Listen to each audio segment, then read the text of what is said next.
Magandang araw sa ating lahat. Ito nga pala ang aming bangkay aralin sa Paitamalo, Pilipino. Para sa unang markahan.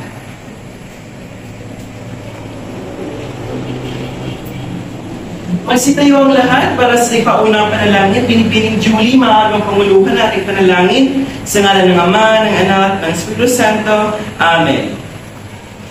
Magandang araw mga mag-aaral. Kumusta kayo ngayon? Bago kayo mo po, ay mag-iayos niyo muna yung mga pondo sa harapan. Diyan naman sa likod at dito naman sa kabila. Okay, naintindihan ba? Bago kayo mo po, ay pag-ipulot niyo muna yung nakita yung mga basura at itapon ito sa tamang basurahan. Malinaw ba? Okay, maaari na kayo mo po. Ngayon naman ay magtatalam muna tayo ng ating mga lumiban. Okay, dito nais ko lang pagtatawagin kung inyong mga pangalan ay magbibigay kayo ng mga salita tungkol sa inyong mga nararamdaman ngayon. Okay? Rico, Jerry, Neymar, Dominic. Okay, mabuti naman at kumpleto tayo ngayong araw na ito. Okay, sa ating klase, meron kami mga alitutunin na nais naming sundin ninyo upang maging matiwasay ang ating klase. Okay? Ito ay ang tinatawag na mata. Ano nga ba ang ibig sabihin ng mata? Sa letrang M, maaari mo bang basahin, Ginoong Rico? Okay, ito ay magalang lagi. Siyempre, sa ating klase, kinakailangan na may respeto tayo sa ating kapwa mag-aaral at sa ating guro upang maging matiwasay at produktibo ang ating talakayan. Okay, ang sumunod ay ang letrang A. Ibig sabihin, aktibo lagi sa klase. Siyempre, kapag aktibo tayo, ay magkakaroon tayo ng maraming puntos at maging malinaw sa atin ang ating mga leksyon. Sumunod ay ang letrang T. Tumutok sa leksyon. Kapag tumututok tayo sa leksyon, hindi tayo masyadong maligaw tungkol sa ating mga topic at nagiging malinaw ang ating mga paksang tinalakay. Okay? At ang panguli ang letrang A, ibig sabihin alagaan ang gamit. Okay? Malinaw ba sa ating lahat ang ating mga alitutunin? Okay ba? Okay, mabuti naman kung gano'n. Bago tayo tumungo sa ating leksyon, ay meron muna tayong sasagutan ng isang gawain. Handa na ba kayo? Okay, gusto mo kumuha kayo ng isang kapag, papel at ballpen para dito sasagutan ang ating pagsasanay. Sa loob ng 5 minuto ay gusto mong sagutan ito at kumuha kayo ng isang kapag, papel at ballpen para dito isulat ang ating pagsasanay. Handa na ba ang lahat? Okay, magaling! Okay, tapos na ang 5 minuto. Ipasa na sa harapan ang inyong mga isang kapatid. Okay, bago tayo tumungo sa ating panibagong talakayan, ay babalikan muna natin kung ano nga ba ang ating mga nakaraan na talakayan. Okay? So, sino ba dito makapagsasabi kung anong paksa ito patungkol? Yes, Rico. Tama. Ito ay patungkol sa Simono at Panaguri. Ano nga ba ang ibig sabihin ng Simono at Panaguri? Yes, Dominic. Magaling. Mabuti at naalala niyo pa talaga ang ating mga nakaraan na talakayan. Ibig sabihin naman nun na sinasaulo niyo talaga ang bawat mission na ating ginagawa. Okay, gusto ba na isang laro? Gusto ba na isang laro? Mabuti naman dahil ngayon ay meron tayong gagawin na isang gawain. Ito ang pinamagatang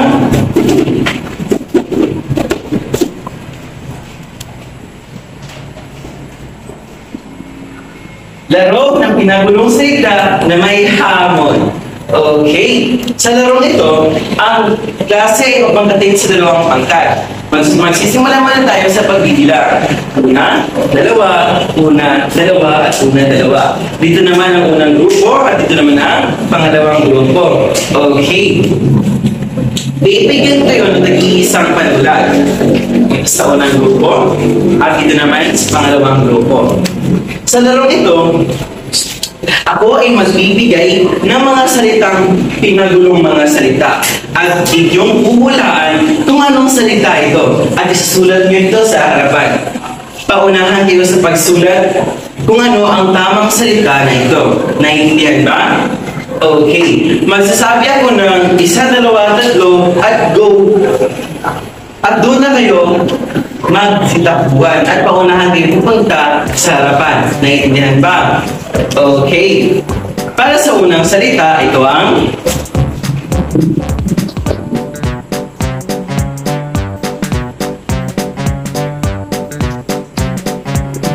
Okay, ito ay kadalasan sinusuot ng mga tao araw-araw.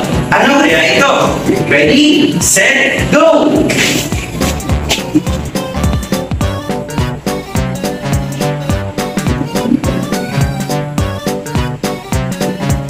Okay, nauna ang unang grupo. At dahil dyan, sila ay makakalagap ng ang premyo. At ibigyan ng itong bagsak na palagpak ang unang grupo. Para naman sa pangalawang salita, ito ang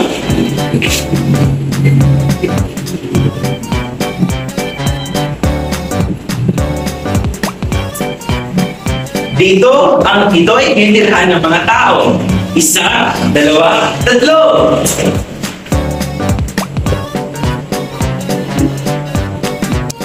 Okay, nauna ang pangalawang grupo.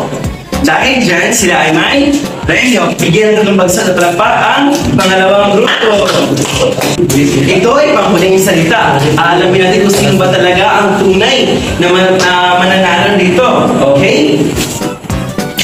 Para sa pangatlong salita, ito ang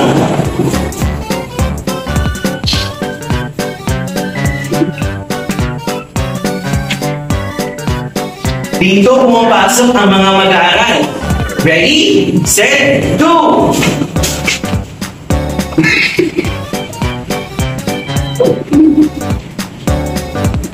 Okay, nauna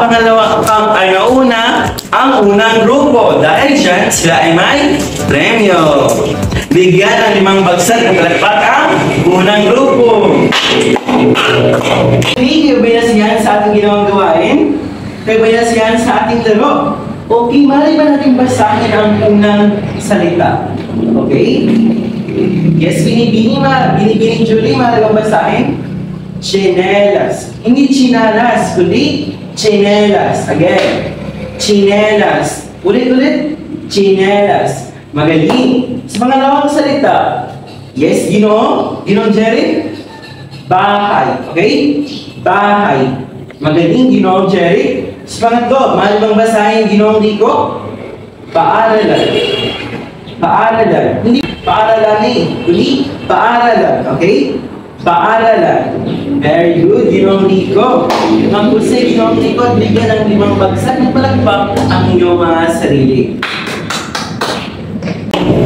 Okay, kayo ba'y nasiyahan sa ating gawain? Magaling! Ang pangalawang grupo ay maaari pa kayo pumawi dahil meron pa tayong mga gawain. Naintindihan ba?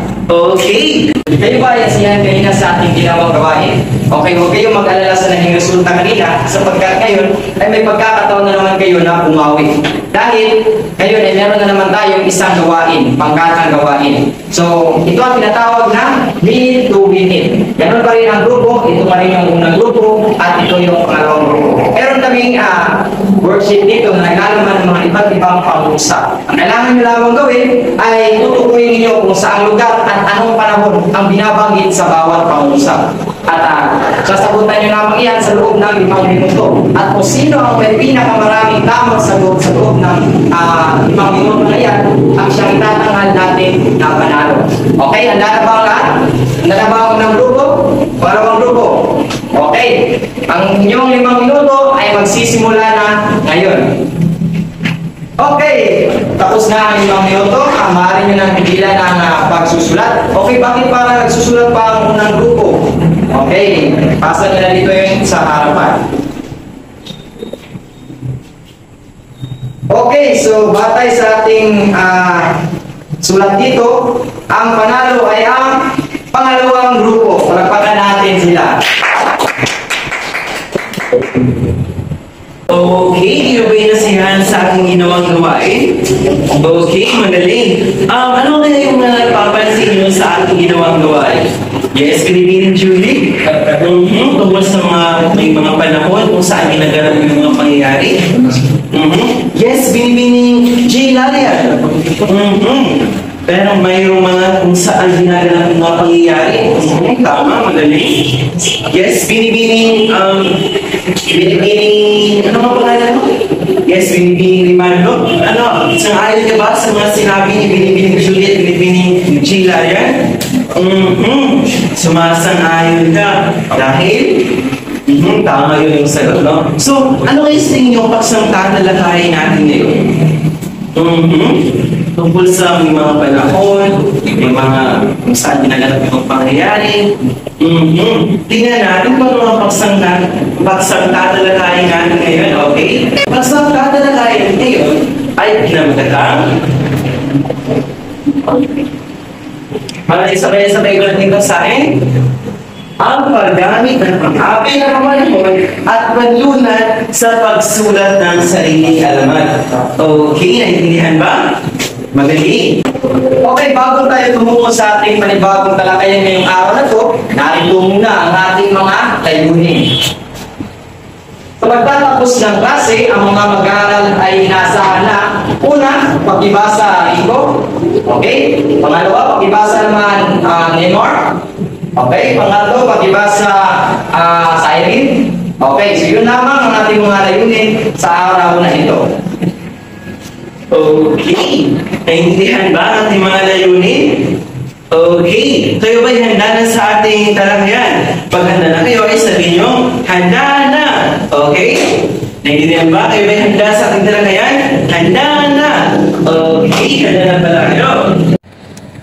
Okay. Ang ating paksang tatalakayin ngayon ay patungkol sa malimang basahin ang paggamit ng pang-abay na pamanahon at panlunan sa pagsulat ng sariling alamat. Bago natin alamin yan, ano nga ba ang pang-abay? May mga ideya ba kayo? Ano ba yung mga pang-abay? Yes, kill. May mga pang-abay na pamanahon. Yes, silent. May pang-abay na panlunan. Okay. Ano ba ibig sabihin ng pang-abay? Maribang basahin, Binibining Julie? Magaling. Ang pang-abay, guys, ito yung mga salita o lipon ng mga salitang nagbibigay turing sa kandiwa, pang-uri o kapwa pang-abay. Sa pang-abay, guys, ay meron tayong dalawang uri. Ito ang pang-abay na pamanahon at pang-abay na panlunan. Okay. Okay, pag sinabi ng pang-abay, maaaring basahin, Binibining Julie. Okay, maraming salamat, Binibining Julie. Sa madaling salita, guys, pag sinabi ng pang-abay na pamanahon, ito ay tumutukoy sa kung kailan ginagawa ang mga pangyayari. Okay, isa-isahin natin ang mga binigay ng mga halimbawa dito. Okay, Ginoong Rico, mahal mong basahin. Maraming salamat, Ginoong Rico. Bukas ay pupunta kami sa parke. Okay, saan ito ang pang-abay ng pamanahon? Yes, Ginoong Cyril. Mahusay, Ginoong Cyril. Ang salitang bukas. Dahil ang ibig sabihin bukas ay pupunta kami sa parke. Kailan sila pupunta sa parke? Bukas. Maraming salamat, Ginoong Cyril. Tama yung sagot. Bigyan ng 5 bagsak ng lampaw si Ginoong Cyril. Okay, sa pangalawang halimbawa. Ngayon ako mag-aral ng leksyon. Sino makapagbibigay sa akin ko ng pang-abay na pamanahon? Yes, Ginoong Rico. Mahusay, Ginoong Rico ang ngayon. Dahil ganito kasi yan, guys. Ngayon ako mag-aaral ng leksyon. Kailan siya mag-aaral ng leksyon?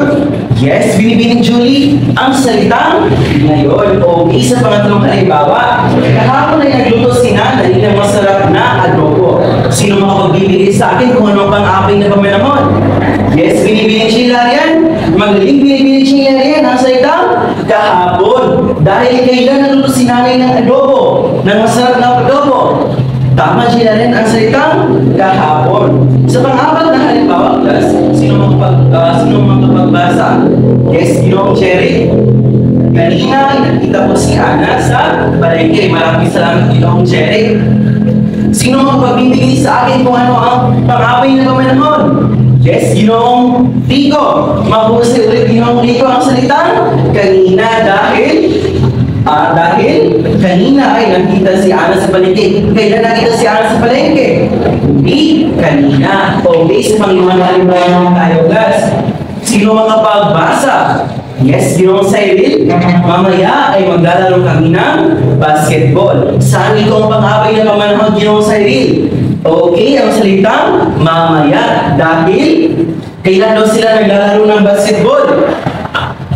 Yes, Ginoong Cyril? Mamaya. Mahusay, Ginoong Cyril. Bigyan ng 5 bagsak na palakpak sa Ginoong Cyril. Okay, class. Sa pang-away na pamanahon, class, ay may 2 uri. Ang may pananda at ang walang pananda. Pag sinabi ng may pananda, class, sino ang kapag-babasa? Yes, Ginoong Cyril? Ito ay yaong gumagamit ng nang, sa, nung, kung, tuwing, buhat, mula, umpisa, at hanggang dulo. Okay, class. Sa madaling salita, class, pag sinabi natin may pananda, ito ay may salitang pantukoy agad sa panahon. Halimbawa, sa unang halimbawa, makikita kami sa Lunes para pag-usapan ang proyekto. Kaya doon sila makikita, class. Yes, Ginoong Rico? Mahusay, Ginoong Rico. Kung isa, Lunes. Very good. Sa pangalawang halimbawa, class, sino ang gustong bumasa? Yes, Binibining Julie? Nag-aaral siya ng mabuti noong Sabado upang pumunta sa pagsusulit. Okay, sino magbibigay sa akin ng pang-abay na pamanahon na may pananda? Yes, Binibining Jilarian. Mahusay, Binibining Jilarian ang salitang noong Sabado. Okay, sa pangatlong halimbawa naman tayo, class. Nagtatanim sila ng gulay tuwing tag-init. Okay. Sino magbibigay sa akin kung ano ang pang-abay na pamanahon na may pananda? Yes, Ginoong Cyril. Mahusay, Ginoong Cyril ang salitang tuwing tag-init. Very good. Sa pang-apat na halimbawa, class, sino gustong bumasa? Yes, Ginoong Rico. Naglakbay ang pamilya mula sa probinsya hanggang sa syudad. Okay. Saan ito ang pang-abay na pamanahon? Yes, Ginoong Joel Van. Very good. Ang salitang mula sa. Very good, Joel Van. Sa panglimang halimbawa, class, sino gustong bumasa? Yes, Ginoong Albert. Naghintay kami sa pila buhat, ay naghintay kami sa pila buhat ng dumating ang guro. Okay. Sino magpagbibigay sa akin kung saan nandyan ang pang-abay na pamanahon na may pananda? Yes, Ginoong Albert. Mahusay, Ginoong Albert ang salitang nang dumating. Very good, Ginoong Albert. At dahil dyan ay bigyan din 5 bagsak na palakpak sa Ginoong Albert. Okay, class, tunay na naintindihan nyo ang pang-abay na pamanahon na may pananda. Okay, ito naman tayo tungo sa walang pananda. Pang-abay na pamanahon na walang pananda. Sino gusto bumasa? Yes, Binibining Jilarian. Ay ang kahapon, kanina, ngayon, mamaya, bukas, sandali at iba pa. Sa madaling salita, class, pag sinabi natin pang-abay na pamanahon na walang pananda, ito ay ang direktang tinutukoy ang panahon. Okay. Sino ang gusto mong bumasa sa ating unang halimbawa? Yes, Ginoong Cyril. Kahapon ay naglaba si Aling Lena ng kanilang mga damit. Okay, sino makapagbibigay sa akin kung ano ang pang-abay na pamanahon na walang pananda? Yes, Ginoong Rico. Mahusay, Ginoong Rico ang salitang kahapon dahil si Aling Lena ay kailan daw siya naglaba? Kahapon. Very good, Ginoong Rico. So, pangalawang halimbawa, kanina ay nagbibigay siguro ng katang aralin. Okay, sino makapagbibigay sa akin kung anong pang-abay ng pamanahon na walang pananda? Yes, Ginoong Cyril. Mahusay, Ginoong Cyril ang salitang kanina. Dahil, class, siguro daw ay nagbigay ng katang aralin kailan? Kanina. Mahusay, Ginoong Cyril. Sa pangalawang halimbawa naman, sino gusto bumasa? Yes, Ginoong Rico. Okay, ngayon ay masaya ang mga bata dahil walang pasok. Okay, sino gusto makapagbibigay sa akin kung ano ang pang-abay na pamanahon na walang pananda? Yes, Ginoong Albert. Mahusay, Ginoong Albert, kung bakit iyong sagot. Pang-abay na pamanahon na walang pananda dito ay ang salitang ngayon. Very good, Ginoong Albert. Bigyan ito pagsakalakak sa Ginoong Albert, class. Okay, sa pang-apat na halimbawa, class, mamaya, sino gusto bumasa? Yes, Ginoong Jerry. Mamaya ay pupunta kami sa palengke para magbili ng pagkain. Okay, sinong gusto makapagbibigay sa akin kung ang pang-abay na pamanahon na walang pananda? Yes, Ginoong Dominic. Mahusay, Ginoong Dominic ang salitang mamaya. Dahil, class, kailan daw sila na malengke para mamili ng pagkain? Kailan? Mamaya, mahusay Ginoong Dominic. Sa pang-apat na halimbawa class, o pang-lima pala, sino gusto bumasa? Yes, Binibining Roselyn. Bukas ay sisimulan na nila ang kanilang proyekto. Okay, sino gusto makapagbibigay sa akin kung ano ang pang-away na pamanahon na walang pananda? Yes, Binibining Kumawan. Tama ang iyong sagot, Binibining. Ang salitang bukas dahil class, kailan daw nila sisimulan ang kanilang proyekto? Bukas. Magaling, Binibining Kumawan. Bigyan ng 5 bagsak ng palakpak si Binibining Kumawan class. Okay, dito naman tayo sa pang-abay ng pamanahon. Okay, class, di ba sabi ko kanina, ang pang-abay ay may dalawang uri. Pang-abay ng pamanahon at pang-abay ng pamanahon na ating tayo ngayon. Okay, class, sino gustong bumasa sa ating pang-abay ng panunan? Yes, Binibining Julie? Marunong basahin yung pang-abay ng panunan? Maraming salamat, Binibining Julie. Pag sinabi ng pang-abay ng panunan, ito ang kumakatawa doon sa lugar kung saan ginagawa ang kilos. So, madaling salita, pag sinabi natin pang-abay ng panunan, ito ay tumatalakay kung saan ginagawa ang pangyayari. Okay? Okay. Sa isang halimbawa, sino gustong bumasa? Yes, sino ko sa Eril? Nag-aaral si Ana sa bahay tuwing gabi. Sino makapagbibigay sa akin kung ano ang pang-abay ng panunan?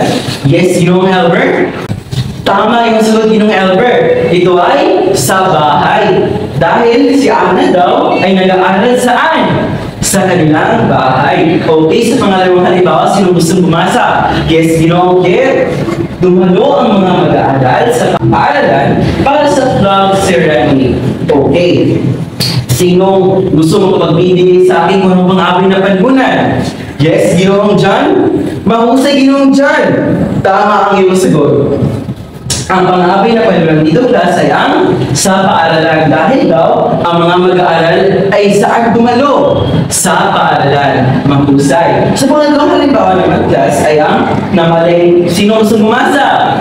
Yes, Binibining J. Larian. Maraming salamat, Binibining J. Larian.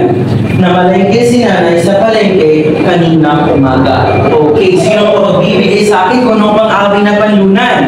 Okay, Binibining Julie. Mahusay, Binibining Julie. Tama ang iyong sagot. Ang pang-abay na panunan dito ay ang tama, Binibining Julie. Sa palengke dahil daw si nanay ay saan na malengke? Kundi sa palengke. Okay, sa apat na halimbawa. Naglalaro ang mga bata sa barangay noong linggo. Okay, sino ang magbibigay sa akin kung saan pang-abay na panunan?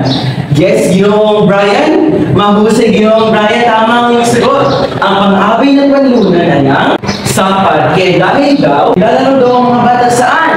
Sa parke. Okay, sino ang magbasa sa pang-limang halimbawa? Yes, Ginoong Dominic. Maraming salamat, Ginoong Dominic.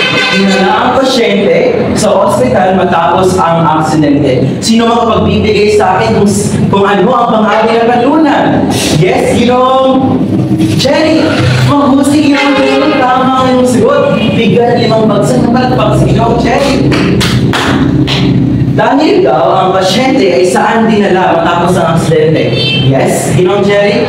Tama. Ang salitang sa ospital. Okay, tunay nga na naiintindihan nyo na yung mga pang-abay na pamanahon at pang-abay na panunan. Okay, atin mo na itong susuriin na mabuti. Meron akong ibibigay sa inyo ng mga alamat. Okay, mga alamat. Nababasa nyo ba ang mga alamat na yan? Okay, ano ang pamagat ng ating alamat ngayon? Yes, Binibini? Magaling alamat ng Bulkang Taal. Okay, ang bawat isa ba ay meron na bang mga alamat? Okay, magaling. Isa-isa din basahin ka sa unang talata ng ating alamat. Ayon sa salitang sabi ng matatanda, ang mga bayan ng kalalawigan sa Luzon ay nahati ng mga ilog at magbuhat ng katutugan. Sa bawat bayan naman ay pinumumunuan ng isang makapangyarihang lalaki na iginagalang at sinusunod ng lahat na nasasakupan. Sa bayan ng Tagaytay ay may mga pangyarihang matanda na kung tawagin ng lahat ay si Lakan Talaang Mahusay. Matandang ito ay siyang sinusunod ng mga tao. Palibhasa'y mabuti at matalino ang kanyang pamamahala. Okay, class, sino makapagbibigay sa akin kung ano ang pang-abay na kanlunan dito? Yes, Ginoong Jeric? Mahusay, Ginoong Jeric. Tama ang iyong sagot. Ang pang-abay na kanlunan ay ang very good. Ang salitang Tagaytay dahil isang lugar. Sa pangalawang talata, sino gusto pumasa? Yes, Ginoong Rico? Okay, maraming salamat, Ginoong Rico. Sino makapagbibigay sa akin kung anong pang-abay na kanlunan dito? Yes, Binibining Julie?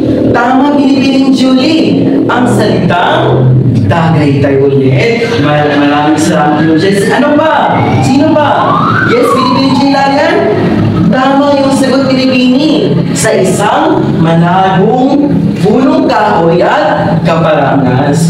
Punong kahoy sa kaparangan. Okay, sinong makapagbibigay sa akin kung abay ng manahon? Yes, Ginoong John. Mahusay, Ginoong John. Ang salitang isang araw. Okay, maraming salamat, Ginoong John. Okay, sino gusto makapagbasa sa pangatlong talata ng ating alamat? Yes, Ginoong Jeric. Okay, maraming salamat, Ginoong Jeric. Sino makapagbibigay sa akin kung ano pang abay na panhunan? Yes, Binibining Roselyn. Maraming salamat, Binibining Roselyn. Tama ang iyong sagot sa bundok, tandaan. Okay, maraming salamat, Binibini. Sino naman makapagbibigay sa akin ng pang-abay na pamanahon?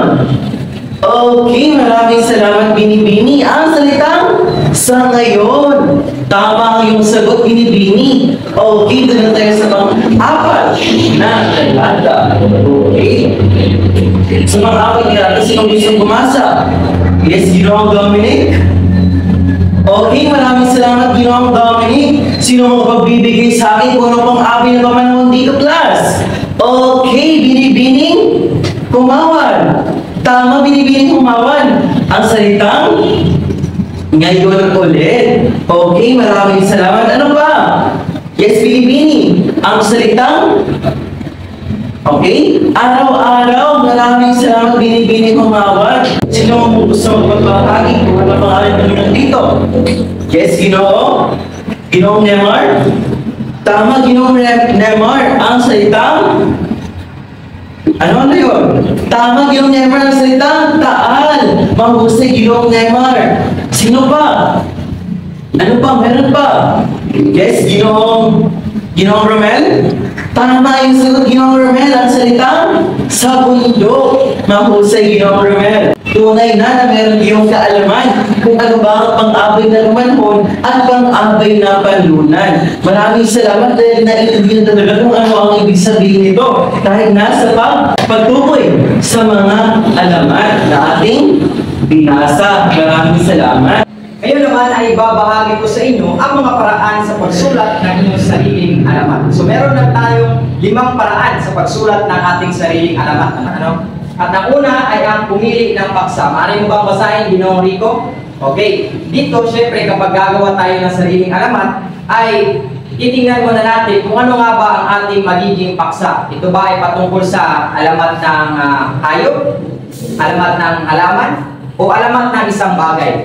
So, nasa inyo na yan kung anong klaseng alamat ang inyong gagawin. Ang importante ay magkakaroon kayo ng isang paksa na kung saan marami kang mailalabas na mga ideya. Pangalawa ay ang simulan ang alamat. Ipakilala kung ano yung tauhan ng bagay at ang lugar kung saan nangyari ang kwento. So, bagay ito naman ay ipapakilala mo kung sino ba yung pangunahing tauhan mo at kung saang lugar magaganap ang iyong kwento. At dahil ito ay alamat, syempre, nakabase talaga dapat tayo sa nakaraang panahon. So, maaari mong simulan ang iyong kwento sa noong unang panahon. Yan naman talaga yung kadalasan na mababasa natin, diba, sa mga alamat.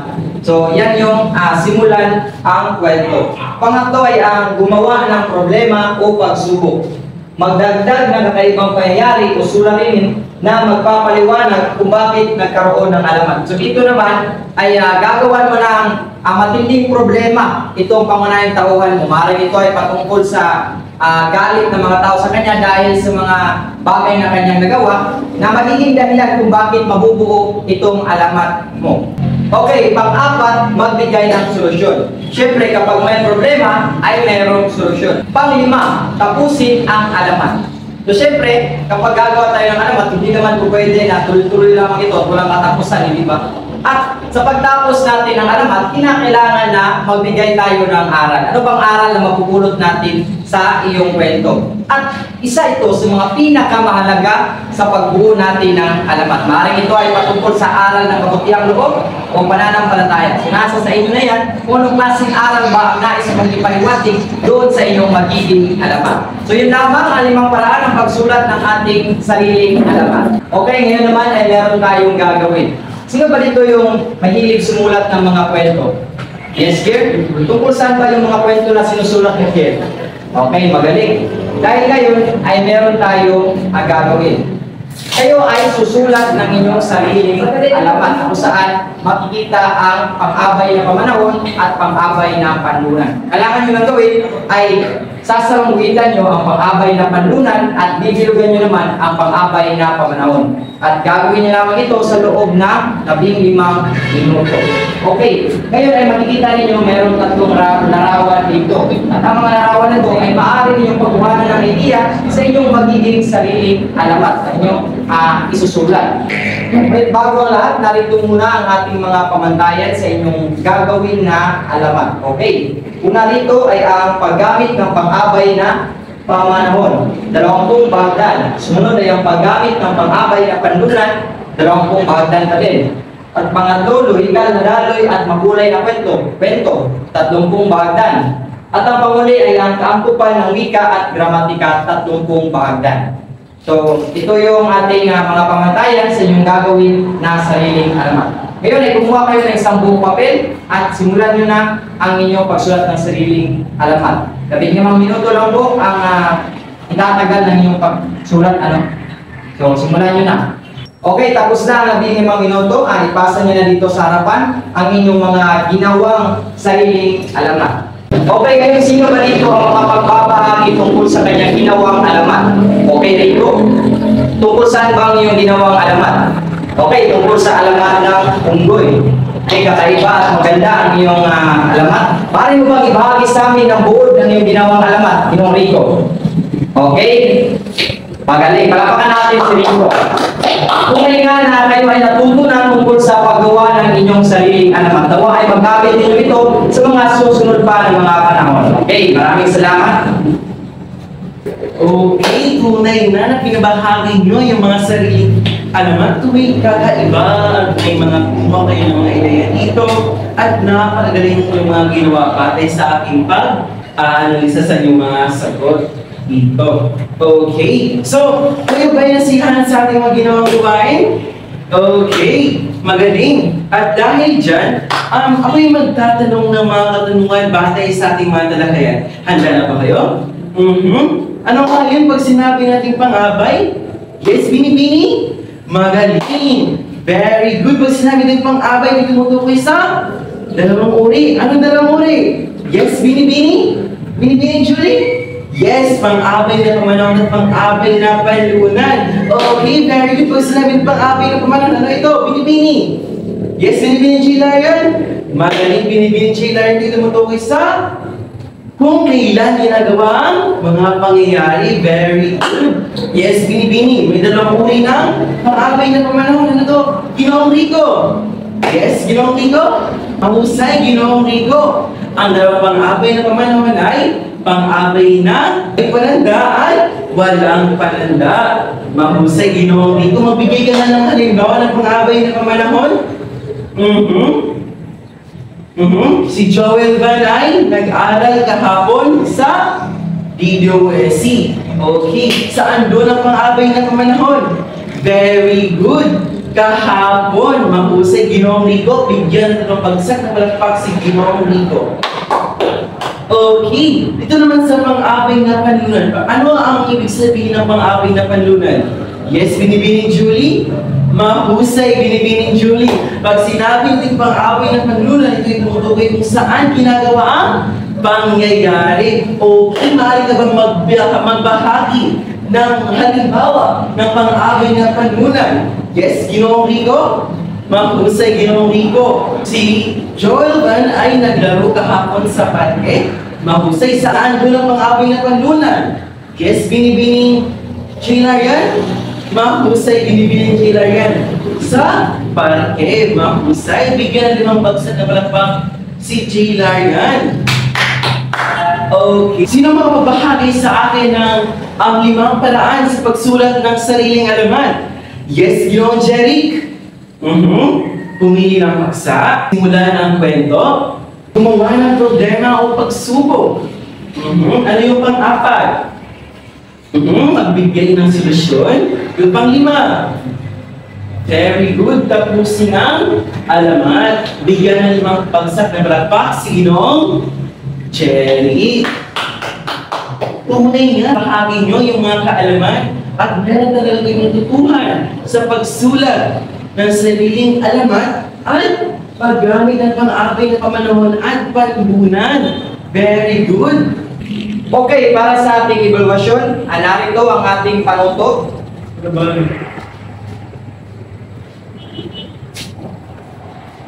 Ang kailangan nyo lang gawin ay sumulat kayo ng inyong hindi malilimutang karanasan sa inyong buhay kung saan at kailan ito nangyari at paano ito naging pinaka-espesyal para sa inyo. Huwag kalilimutang lagyan ng pamagat at isulat ito sa isang buong papel. Okay, bibigyan lamang kayo ng 10 minuto para gawin ang evaluasyon na ito. Kailan ba sa inyo yan? Okay, ang 10 minuto na ito ay magsisimula na. Okay, tapos na ang 10 minuto, maaari nyo bang ipasa dito sa harapan ng inyong mga ginawang mga kwento? Okay, lamang. Okay, para sa ating takdang aralin, ay gusto kong isulat ito nyo sa inyong kwaderno sa Pilipino. Okay? Panuto. Magsaliksik kayo tungkol sa mga nabubuong makabuluhang tanong batay sa napakinggang palitan ng katwiran. Isulat ito sa isang kwaderno sa Pilipino at ipasa ito bukas. Okay? Naintindihan ba? Kayo lamang ay magsaliksik ng mga nabubuong makabuluhang tanong batay sa napakinggang palitan ng mga katwiran. Okay? Naintindihan ba? Magaling. Masaya ba ang lahat sa ating ginawang talakayan? Kayo ba ay nag-enjoy? Okay, diyan nagtatapos ang ating talakayan ngayong araw na ito. Ginoong Adrian, maaari mo bang panguluhan ang ating panapos na panalangin? Nalang naman ang anak ng Espiritu Santo. Amen. Muli, paalam sa ating lahat at mag-ingat sa pag-uwi.